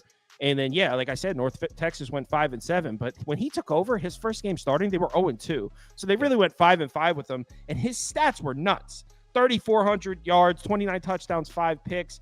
But a lot of that, who's to say Chandler Morris can't be plugged right into the system? A guy with Big 12 talent. He's got 6 or 7 career starts in the Big 12. This is not some inexperienced guy. Who's to say you can't plug Chandler Morris in and do the same thing? They did lose their top 3 running backs. Top 2 transferred, 3rd guy graduated. I read that they brought in a transfer from Minnesota, though. Zach Evans, yeah. Zach Evans, right. Who's going to be, I would imagine, that running back room will be a drop-off. I don't know much about Zach Evans, though. Do you guys? Solid back. Not many people know much about Zach Evans, right? Decent enough back. I think what's lost on a lot of people when we look at teams like a North Texas playing in the American, when they get these high caliber transfers, These guys are now going against a totally different size opponent. And I think it's most effective when you look on the lines and you look at positions that are directly impacted, like linebacker, running backs. Those guys, I think, get an advantage in the drop in talent. Not so much as you see wide receivers, quarterbacks, because you still have to make the smart, educated plays. So I think Zach Evans will do fairly decent. Right. I can get on board with that. And I can also overlook how they lost 3 of their top 4 receivers. They brought in a couple transfers. What I like about North Texas is the quarterback change, in my opinion, I don't think is much of a downgrade like we talked about. And also, from what I'm reading, the offensive line is looking pretty positive. Even though they lost 3 starters, the returning starter, his name's Gabe Blair. He was first team all conference last year. So they lost 3 starters, but the lineman they brought back was probably the best piece they had. And they also brought in a left tackle from Missouri who should, in theory, be better than what they had last year. So even though they lost 3 starters on the offensive line, it looks like their line should be improved. And if you're not giving, this is a dangerous offense last year. You're bringing back the same coaching staff. The quarterback might even be better, if not the same. And you're bringing back what should be a better offensive line. I don't really care if we're talking about different running backs and different receivers. I think they're going to score a shitload of points again. Yeah, I think they're going to score a ton of points. And what's great about, like, so I'm just going to go ahead and say it because I don't want to be dancing around the subject. I'm on their over 5.5 wins. They're going to score a lot of points, and they're still returning like 70% of their defense production. Their defense was what killed them. That production has to take a step forward, right? I think they're allowing. Can't go backwards. I don't think when you're returning that much production that happens. I just think more times than not, when you have returning starters, that kind of helps you. They also lost 5, I think 5 one-score games. That's all you need is one of those to kind of drop your way. I think over 5.5 is a big runner for me. I was really excited. In my notes for this team, I said, need a defensive bump, right? How does that happen? How does defense take that next step after being just terrible? Experience. Number 2, getting off to a good hot start. There's no reason why they can't start with 4, maybe 3 wins in their first 6 games. I'm already counting the Texas Tech game as a loss, right? But they play against a South Alabama game to start the season. We have to remember there's a South Alabama team who most likely, I haven't got confirmation, most likely will be changing defensive schemes a little bit. I'm not sure if they're going to try to 100% keep the Swarm because the biggest name of the Swarm defense is not there anymore. So whenever you're opening your season against a high caliber offensive scoring team with a defensive schematical change, you're in trouble. So let's call North Texas a win there. Then they play Stephen F. Austin, Texas Tech, Wyoming, Tulsa, and then have a bye week before they travel to Boca Raton to play the really bad Florida Atlantic. Not really bad, the transitioning Florida Atlantic. Let's call it, give them fair shot. So their schedule's not horrible. No, and I actually think South Alabama's a win also. I'm with you on that. And I know that, look, Wyoming's Mountain West and all that, but the fact that they're getting Wyoming home early in the season away from that cold weather, I think they beat Wyoming also. So I'm with you. You could put over up for me as well. And what he mentioned about the defense, or Andy, you want to talk about the defense? Yeah, I kind of have the same feeling as all. They didn't bring in enough that I think that their run defense is going to be any better, but I think that their secondary will be stronger, so they'll be better against the pass. I really don't. I think the offense is going to take a step back solely because I do think losing a running back, a top running back like that can't hurt. Evans is a good running back from Minnesota, highly recruited. I trust that he'll be solid because the coaches up in Minnesota are very good at developing running backs. So I expect that he clearly has talent if they wanted him. So him leaving, he just wanted more carries. Overall, I think the team improved enough to where they could be closer to winning this game, but I actually don't love the schedule because I think FAU is one of those games. Oh, you like I FAU? I think it's a toss-up with FAU because I really like their offense. So I don't know if the schedule leans their way. FAU has Cam Fletcher playing quarterback. Is he going to start? That's what we believe. Yeah, dude's terrible. Well, hold on. Yes, they have Cam Fancher starting at quarterback, but it's still an upgrade from last year because Casey Thompson got hurt early. We're about to do FAU next. We're about to do FAU next. I have something to say about Casey Thompson when we get there. That's next. So real quick about the defense though.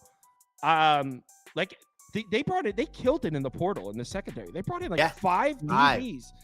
They got they got a safety and a corner from Texas. They got a nickel corner from Ole Miss. They got a lot of power 4 talent in the secondary. I don't think they're crazy experienced, but still should be better because like Brad was saying, 132nd in effective rush, 124th in effective pass. This is one of the worst defense in the FBS last year. It could only go up. They also brought in an edge rusher from Oregon, Jake Shipley, who should be a massive upgrade. So, yeah, you got to go over here. And Andy's weird about South Florida and FAU. He's actually weird about two teams we're going to talk about today. So I think this should be over 5.5. I would lean under because I think they're going to be 2-2 in the non-conference, and you have to find me 4 conference games they're going to win. I don't know that I can do that. All right. So Andy, a.k.a. Moose, goes under. His nickname's not really Moose, by the way, Brad. We just put that up for him. Oh, sorry, Andy. I'm over here calling you Moose. Yeah, he called him Moose before. No one has ever called him Moose before. It's all good. He like gets a tattoo after this. He's like, call me Moose from now on. From now on, I'm Moose. All right. FAU, I'll give a brief intro, and then Andy, he kind of likes this team, so I'll pass Andy the mic. FAU, Tom Herman back for his second season. He brings back the same coordinating staff. 4-8 last year, 121st in returning production, 12 returning starters, just 4 on the offensive side. So the offense, definitely a lot of new faces, but is that necessarily a bad thing? Because their offense was terrible last year. 108th in yards per carry, 118th in yards per attempt, 111th in effective rush, 99th in effective pass. The problem with FAU was they started the season with Casey Thompson, like we were saying, at quarterback, out for the season in the third game of the year. So they had Daniel Richardson, who I don't even know who he is. He took over and played quarterback for most of the season. It was really bad. So although, like Brad alluded to, Cam Fancher at Marshall last year was nothing special at all, it's still better than what they had last year. So I can't even believe Cam Fancher is an upgrade, but that's a true statement. He is compared to what they were last year. So it's a true statement, and I have to say, as Casey Thompson, I was so high on Casey Thompson that his freshman year, I put a Heisman ticket on it, and it was the fastest burnt ticket I've ever had in my entire life. I think I made it like a quarter and a half, 2 quarters of seeing real game action. And I go, I will never place a bet on this guy ever again. Yeah. All right, Andy. So he was also he's like a 10th year senior this year. It feels like at Oklahoma. This is his 6th season. Yeah. So Andy, you said tell us why Cam Fancher is going to be good this year. Yeah. So I a big reason is coaching, right? You said Tom Herman. He's made some very mediocre football players pretty damn good. Sam Ehlinger is the perfect example. Sam Ehlinger was really good in college in this type of system, and I think Cam Fancher can kind of slot into that role to be just better than he was at Marshall, which you only need him to be a little bit better. Look, this offense was awful last year. Like you said, losing their quarterback in week 3 kind of screwed them. If he could stay healthy, I think that's an upgrade. At running back, they brought in a running back from FSU, Florida State. He was just buried in the depth chart. He's a very highly recruited player. CJ Campbell. Yep. Buried. He didn't have any games where he was really featured, but he did have a game against North Alabama where he had to come in mop-up duty. I know it's North Alabama, but 3 carries for 78 yards is very good. So he's a highly recruited guy. He's coming in. That's an upgrade. The O-line. No. You skipped over wide receiver conveniently. Yeah. Go on. Who'd they lose? Oh, they lost 3 of their top 4 receivers. No, not just 3 of their top 4. They lost their star receiver, who's now with Coach Prime. All right. Yeah, no, you're right. The receiver room's fine, or not fine, but they did bring in transfers. If you look at the additions at the bottom of the list, there's 3 receivers there. I'm going to assume they're going to hit on 1 or 2 of those. So I think the room will be fine. O-line's fine. Like I said, I think it's going to be enough where their offense will step up. Having the quarterback come in this system with him, having the running backs upgraded. I think they're upgraded at those 2 skill positions, receiver, whatever. You want to say their star receiver's gone? Yes, he is. Receiver room's downgraded a little bit, but I think quarterback will make up for that. So I think the offense is better than it was last year. That's all I needed. They lost That's 4 all starters. I needed. They lost 4 starters on the offensive line. I don't know what the hell. What? Why do you like FAU? They're so but they brought in 3 tackles. This is my point. Everything they lost, they brought in more. Not more talent, but they brought guys in to replace them. All right, Brad, are you with me or him here? I didn't bet under. I have lean under 6.5 wins here. I don't think this team's going to be good at all. Fancher, Cam is he's known. I don't even know the numbers off the top of my head. 24 picks or something. Threw 11 picks to 10 touchdowns. I'm just guessing, but it's somewhere in that margin. The dude has like a career average passing accuracy of like 59%. Like Tom Herman needs the pieces to make his engine work, and he does not have them. His first 2 years of his career, it's really rough looking. He actually took a step forward last year. Yeah. 11 touchdowns and 11 picks last season. So Okay.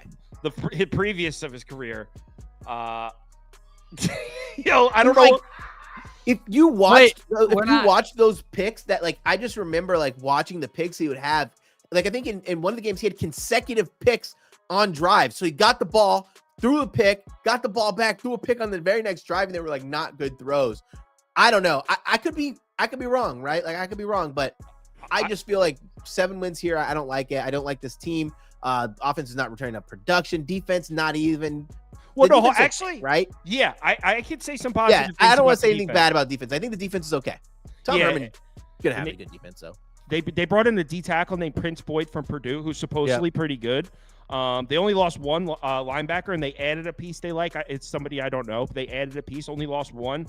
They lost 3 Added some starters. good, To this. they returned some good starters too on defense. So I don't want to talk bad about their defense. I think the FAU defense. That's where you should have went with Andy in your No, pick. I still stand by. I think the offense will be upgraded. They were that bad last year. I stick by that. They were that bad that the upgrades that they made are going to make them better. And then if you go through the schedule, which I know we always finish with, tell me this isn't an easy schedule though. I want to wait for them to pull it up. It's an easy schedule. Although there is a team that I'm high on that I'm a little bit less high on, and because a lot of people are kind of shitting on the bet I made, and everybody their win total went down after I bet it.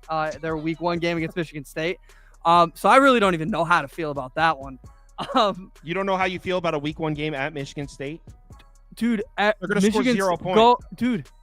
No, they're not. Michigan State's entire defense is gone, dude. They're still in the Big Ten. Dude. Yeah, this is going to be one of those wow, where FAU is going to struggle to score 3. They might get 7 on the board.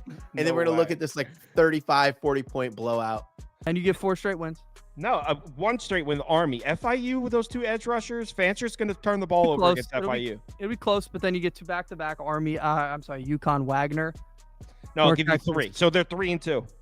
North Texas is a loss. They lose to FIU or UConn. They lose one of those. The last 3 games is where I'd spot 3 more wins. It's not. It's at home. What is that? What stadium? Owl Stadium or something? I can't remember the name of it. Yeah, it's in Philly. They might lose out after that. Oh, you're talking about the Temple game? Yeah. They play at Lincoln Financial. After the Wagner game, sure, they're 3-1, maybe even 3-2, maybe even 4-1. I'll give you. They might lose out after that. You're telling me they're losing to Temple? At Temple, they can't move the football. I don't know if Temple's going to win a game. That's going to be one of those. Listen, I already know how this Temple game is going to play out. It's going to be FAU is going to be the weirdest chalk bet of the week by everyone to cover the spread. And they're going to choke. And everyone's going to be sweating this game out. And it's I don't gonna be need them to cover the spread. I already know how that goes. The ghost of EJ Warner is going to win that one. I like Charlotte this year. I think Charlotte can cover the Charlotte. Yep. And that told all right. So even if I give you Temple, where's your seventh win? I'm taking Army, UConn, Wagner. I'm tossed up on FIU. I wasn't overly glowing about FIU. I think it was the first team we did.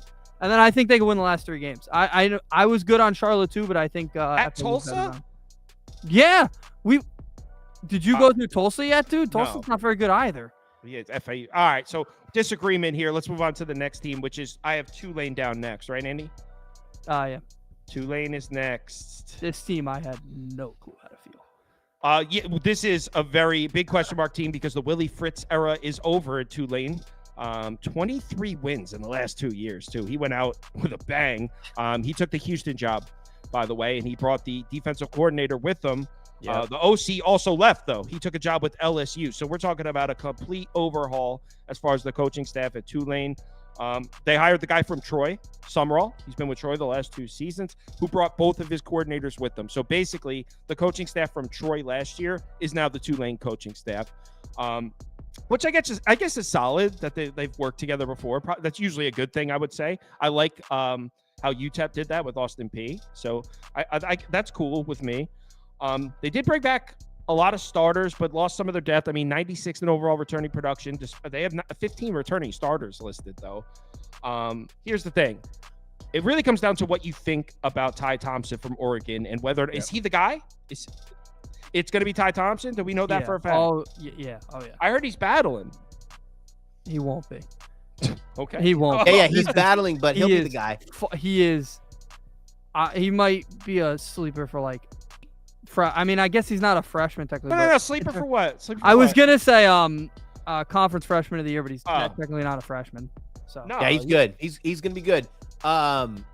It's just gonna be funny because this team's gonna be so different, like so different. Like if anybody who's watched Troy, they're gonna play like Troy, but we can expect good defense there. They got what? Is Mekhi Hughes back? Yeah, Mekhi Hughes is back there. Oh, they brought in Mario Williams. I forgot about that. Oh my God, that was massive. I think that went pretty under the radar. This team, I literally didn't have a sharp lean over or under, and like the over's hella juiced, right? Like unless you take it up to 8, if you play 7.5, most books are gonna be around minus 150, 160, which I can't do. I didn't have a strong lean for this team, but Troy, talk about Troy, allowed the fewest points in Sunbelt last year. That's the defensive mindset that we're bringing in for a team that was already pretty good. I agree with that. Here's the problem. And I actually think Tulane's defense surprised some people last year. I think they're like branded as this team in the last tenure as a team that scores a lot of points and can't make stops. But then last year, the defense really stepped up. Here's the problem. You're bringing in this new coaching staff, and hey, does that turn Tulane into a defensive program moving forward? Probably, and I'm with that. But I don't know about this year because they lost 3 of their top 4 pass rushers, just 1 starter back in the secondary. I mean, just on the surface, listen to that. They lost 3 of their top 4 pass rushers, just 1 starter back at the secondary. I mean, who's stopping the pass? So, I mean, I think moving forward, yeah, with that, I don't know how much I trust the defense this year, or at least the first half of this year. That's what I'm concerned about Tulane making stops. But, I mean, with that guy Hughes at running back, they lost 3 starters on the offensive line, including 2 first-team all-conference pieces. Yep. But they also brought in the starting center from WKU. It wasn't a guy who was riding the bench. They literally jacked the starting center from Western Kentucky. So I think offensively, whether it's Ty Thompson, it sounds like you guys think it is going to be Ty Thompson. That's cool with me. Just because Dan Lanning doesn't think he's good enough to be the quarterback at Oregon doesn't mean he can't be an absolutely dominant quarterback at Tulane. I mean, it's not even that he wasn't good enough. Yeah. It's just look at who was brought in, right? Exactly. Like back-to-back cycles. That situation, if I remember correctly, he didn't even give Dan Lanning the chance to keep him. I think he left right away because he knew that they were going to bring in Dylan Gabriel. Yep. He wasn't going to wait another year. So I don't think. Well, I mean, even if he waited another year, they got more. Yeah, but I don't think they would have gotten more had he not left. Right. Okay. Yeah. So yeah, I think they'll score points. I'm a little worried about the defense, especially in the first half of the year. That's how I feel about Tulane. And you guys want to say anything, or do you want to bring up the schedule? Yeah, bring up the schedule. It's good. They're a confusing team. Their offense really wasn't even that great last year, to where like it took a step back from the year before. And I think part of that was schedule because I think they scheduled pretty tough last year. I remember they went to Ole Miss for a game and they but Pratt didn't play in that game. Yeah, exactly. So yeah, they had some things going on. But. Yeah, they struggled last year, and then a lot of the teams took some steps forward that they played. Teams that I was lower on. They did okay though. All right, here's the schedule: 1-1, 1-2. Do they beat the Cajuns in Louisiana? It's tough, right? It's a rivalry, yeah, it's a tough. There's a lot of returning starters on that Louisiana team. Some people are really big on them. Yeah, I don't. There'll probably be I think they'll probably be a 3-point favorite in that game still, though. Yeah, I mean they should win still. It's a better program, but you can't just chalk that up. How about this? They'll lose one of Louisiana or South Florida. Well, they're definitely. I think they blow out Louisiana in Louisiana. I think this schedule sets up funny where they just get their teeth kicked in, right? The second and the third game. And it's one of those where like, oh, it's on the road though. God, I don't know. October 5th is a loss. Yeah, I don't think we're dragging people here. Well, you're a UAB. I'm a big UAB guy this year. I love UAB. I think they could get Rice. They get Rice. Well, hold on. EJ Warner at Rice is going to throw for a lot of yards, and I don't trust this pass defense. They did upgrade. They brought in EJ Warner, and we just said they've lost 3 of their top 4 pass rushers and almost their entire secondary. Then you bring in a quarterback. I don't know. I'm not saying Rice is going to beat him. I'm just saying, like, let's chill a little bit. Like, we kind of have our answer if we're not even giving them any gimmies here. No, we're not. Yeah, it would be under for me, but let's see at 8. I would probably go under as well. What stinks for them is their home games are really tough. Mm-hmm. You want your home games to be easy. You got K-State, South Florida, who we'll talk about, Memphis, Rice. Temple's a win. The only easy home game's Temple. Yeah, this is brutal. Temple and Navy are wins. I mean, they probably beat Charlotte. That'd be one where like I'll take Charlotte plus 10, but like I don't know if I'd actually take them to win the game. No, it'll be like you'll take Charlotte plus 10 and then you'll be like, oh my God, we're covering. And then you'll check back at the fourth quarter and you'll lose by 21. Like, yeah. One of those. That's the epitome of betting Charlotte as an underdog. Yeah. In the third quarter, you're like, oh shit, I'm up 4? We're good. Yeah. We're good. All right. Next team. Who's next on my list? Up. All right. I'm not even gonna say anything because Andy has a hard on for this team, and I love this team. I don't know. I'm not the only one. I've been going. College football Twitter is fans of them too. I'll say that throughout all. I've seen this team posted a lot. I've jumped on the bandwagon already. This team's great. Basically their entire offense is back, and the offense was already great. So all we really need to do is how did they do defensively in the portal? Let me just pull it up because I had a good amount here. They brought in pretty much every position they needed. They brought in reinforcements. Now, are they going to hit? Who the hell knows? But Alex Golesh is a great coach. I believe I said the name right. He's probably at his final year here because he's probably going to get an SEC job at the end of the year. They brought in, let's see, it was 4 of their top 5 receivers are back, top running backs back. And like I said, every position they needed, they brought in. They brought in 3 secondary players. They lost 3 secondary players. So literally, guys leave, new guys come in. Will they work? Hopefully. Hopefully they'll be better, right? They weren't a very good defense last year, so I'd assume that these players are going to be, if not as good as those guys were, they'll be better because they were terrible. So really, they just needed to improve a little bit on defense. I think they did. I think the schedule, and I'll let you guys talk about that. I think the schedule is going to set up perfectly as well. You guys can talk about the rest of it. Well, I'll just say that I'm rooting against them just because Andy's been pissing me off how much he likes them. I love it. I like South Florida big time. Good coach, good team, quarterback can play ball. And what's great about this team, like I think that they have a lot of bulletin board material, right? This team didn't have a single win against a winning team, but like that's not their problem, right? That's not their fault. You can't help that you play 7 really bad teams. Like it's just here's how your schedule works out. I'm gonna be at the Alabama South Florida game. I'm really excited for that. And I, as an Alabama guy, you don't really normally say that. You don't normally say I'm excited to play South Florida. But a little blood there. Last year, they played them tough last year. They played them really tough. I was at the game. I was sweating my balls off. Then I was drenched. It's the worst combination of being at a football game. But yeah, their schedule's pretty nice, right? Like Bethune-Cookman. Okay, we'll talk this. We'll wait till the schedule's up. But yeah, I mean, I don't have much to say, so we could go to the schedule. I didn't look at this team because I know Andy's going to want to talk for 20 minutes about it. So Andy did a good job of saying everything that's important, right? Like they're returning what 87% of their production on offense. I think it was 10 of 11 starters are back. That is huge, and history has shown us returning production is a massive indicator of success for small teams. And I don't want to be disrespectful to USF. Like me calling them a small team is just not, they're not in the P4. You know, that's all I'm saying. Yeah, I mean, I don't think USF would be offended by it, but what do you mean small team? They're like, we're gonna be in the ACC when everyone leaves. Yeah, right. Probably. All right, let's look at the schedule.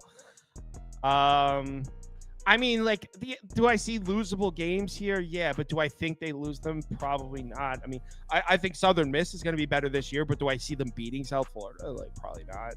They'll lose to Alabama. They'll lose to Miami. At Tulane, what's the line going to be in that game, you think? Doesn't matter because USF's going to win it. Tulane minus probably 3.5 more. I was going to say 3.5. I swear to God. Yeah. All right, so Andy's counting that as a win. I've got him at 10-2, so I went the over. This is a 10-2 football team. I'm not even joking when I said the only game. That's the only game where you can talk me into 9-3 because obviously they're going to lose to Alabama and Miami. Although I think they'll put up a fight against Miami, they'll lose. October 19th is a loss, bro. No, stop. That's their home. They think so little of UAB this year. That's their homecoming game. They're setting the bar high, and they set it too high. Nice and easy. It's gonna be the only game that I'm like tossed up about is Memphis because I don't think Memphis really improved too much, but also they didn't really have to. They're Memphis. They're always one of the best teams in this conference. So like other than that, 9-3, 10-2 is I think. Listen, I'm in no disagreement. I will go as far as saying this. When I was breaking down this conference, I said, please give me South Florida close to plus 800 to win the conference. Give it to me, please. And I couldn't find it because I do think they are really live. I think they're way more live than the plus 300s out there. Hold on. And look, you guys are better versed on this team than I am. I didn't look at it because I knew Andy wanted to talk about this team. Based on what you've both said, right? Ton of returning production, same coaching staff, blah, blah, blah, blah, blah. Why is this win total at 7.5 juice to the under? Because they have a guaranteed probably 3 losses to people. So you just had them at 10-2. Now there's guaranteed. I have it 10-2 because I think they're going to beat Memphis. But a lot of people don't think they're going to. I mean, just as I said it, he said they're not going to beat Memphis. There's a lot of people that think no shot. They're going to have for them to beat Memphis, they're going to have to beat them at the end of the season. That's where I think it's going to happen, right? Even though it's at home, like they get that. But we're not counting South Florida. The problem with them was we don't count their home games as home games. Like South Florida doesn't have this like massive home field advantage, which stinks. Yet, they're building. I do think at some point they'll be building a stadium soon. So, so I guess I would have to lean over as well. But also this stat I ran by this stat. Their last win against a team with a winning record was in 2019. Wow. And UAB is gonna have a winning record. I can't remember even who that was. I should have wrote it down. I knew I was going to want to come back. I do tend to believe that if the winner of this conference is going to probably make the college football playoff, there is a world where... So the Dragons? Let's say they upset Miami or somebody, plus 2,000. Come on, dude. Let's say in plus 2,000. Let's say they upset Miami with Cam Ward. Wow, one player. Cool. All right. I'm just saying I'm very high. We got one team left. And it's a scorcher of a team. We're talking Owls. We're talking Owls football. You deleted our names. It's under 3 people. So we're talking Owls football. I'll start us off here. All right. Head coach is back for 3rd season. Exact same staff. Back-to-back 3-9 seasons for the Owls. 130th in returning production. The Owls are. Their best player last year, E.J. Warner, star quarterback. He was the bright spot on the team. One thing Temple could do was throw the football last year. He's gone. As we mentioned earlier, he's going to be playing for Rice. He's taking over for JT Daniels at quarterback there. It looks like a man named Forrest Block is going to take over at quarterback. He played 1 career game. He actually got the start. Final score of that game was 55-0 SMU. They also got a transfer in from Rutgers, who I'm reading will compete for the position, but I think it's going to be this kid, Forrest Brock. Not sure who's playing quarterback. They lost a couple running backs, but they also added a couple. They lost both their tight ends, but they have a bunch of depth at receiver. They lost 3 starters in the offensive line. To be honest, the offense, besides the quarterback, it's kind of like, okay, I don't see it better than worse than last year, kind of the same. But without E.J. Warner, it's tough to believe in the offense. I will say that. Defense, I literally wrote defense equals question mark because they lost 3 pieces on the defensive line, but they actually brought in a kid from Rutgers, kid from FAU. The linebackers, they took some hits, but they brought in a kid from ECU named Taekwon King, who's supposedly pretty good. And they basically lost their entire secondary, but they brought in 6 new DBs through the portal, a lot of them from Power 4 schools. So as far as the defense, I have no clue what to expect. And I'm going to send it over to you guys. I think we all can agree you lose your star quarterback, the offense is going to take a hit, even if the rest of the pieces are okay and the same coaching staff. Do they recover from losing E.J. Warner? I don't think so, but I'm a big time Littleton fan. Running back they brought in. I think that he's going to be fun to watch. I don't know if it's going to translate into success, right? Because I didn't have Littleton as a guy that's going to be a 3-down back. And when you bring in someone with that kind of, let's call it a firepower dropping down, you want them to be a 3-star back. 3 wins is, I haven't looked at their schedule deep enough, but 3 wins just feels so obtainable, right? There's it. When you look at it, it really doesn't that much. All right. They'd have to beat some teams. I will say that. They do have 2 non-conference games that I could see them winning, but other than that, they could be Coastal, bro. No. They'll beat Army. They could beat Coastal. They're not gonna beat Army. You're forgetting how bad. I mean, this offense is gonna be borderline unwatchable. No, they won't beat Army, especially with Army kind of making that switch mid-year. You like Army? I hate Army this year. Yeah, but their run defense is not good enough. it won't be good enough. Let's see. Where did the schedule just go? I just had the schedule in front of me. And you said quarterback, it's going to be Forrest Brock. If Evan Simon plays, I mean, things have gone terribly wrong. Forrest Brock, 1 career start, 55-0 loss. So it's he was in the system too, 3rd year, but this system's the same. It's like they finally had their quarterback. I was impressed. Like, they actually had somebody who was somewhat decent at quarterback. They had gone through like year after year just throwing in transfers from bad schools. I remember they had DeJuan Mathis from Georgia. It was like watching somebody learn how to walk, watching him try to play quarterback for them. And like, yeah, that team, I don't think they're much better. This team sucks. So, all right, we got the schedule up. Brad Thomas, find us 3 wins here. I don't know if I can. I'm like looking hard. I think I can find 3 here. Because ECU last year might have been a competitive game, but now ECU takes a step forward. I think they could beat Coastal, Army, and Navy. I think they could be 3-2. Actually, those are 3 teams I had chalked up as losses. They could beat Utah State. Utah State's going through a lot right now. And they also could beat UConn. UConn and Utah State were the 2 games. They can win 3 games. I don't think they're beating Coastal. I don't know why you were so down on Coastal. Coastal is miles better on this than this team.